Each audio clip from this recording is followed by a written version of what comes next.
ஆடி அமாவாசை அன்னைக்கு சிவபெருமான் அப்பருக்கு திருக்கைலாய காட்சியை திருவையாறுல கொடுத்த கதை உங்களுக்கு தெரியுமா? அப்பர் என்ற திருநாவுக்கரசர் யாத்திரையா பல திருத்தலங்களுக்கு சென்று சிவபெருமான தரிசிக்கிறாரு. திருக்காலத்திற்கு வந்து காலத்தியப்பரை தரிசித்த அப்பருக்கு திருக்கைலாயம் போய் சிவபெருமானோட திருக்குளத்தை தரிசிக்கணும் அப்படிங்கிற ஆசை வருது. நடந்தே திருக்கைலாயம் நோக்கி போறாரு அப்பர். தள்ளாத வயதிலும் இரவு பகலா கைலாயத்தை நோக்கி நடக்கிறாரு. நடந்து நடந்து அவரோட பாதம் எல்லாம் தேய்ந்து போகுது. அதனால ஊர்ந்து போறாரு. கை கால் முட்டி எல்லாமே தேய்ந்து போகுது. மார்பால ஊர்ந்து நகர தொடங்குறாரு. உடலெல்லாம் கிழிந்து ரத்தம் சொட்டுது. மார்பு முழுவதுமே புண்கள்.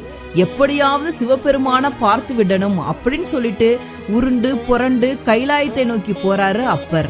இதை பார்த்த சிவபெருமான் முனிவர் வடிவத்துல அப்பர் முன்னாடி தோன்றாரு. மானிடர்கள்னால கைலாய காட்சியை காண முடியாது,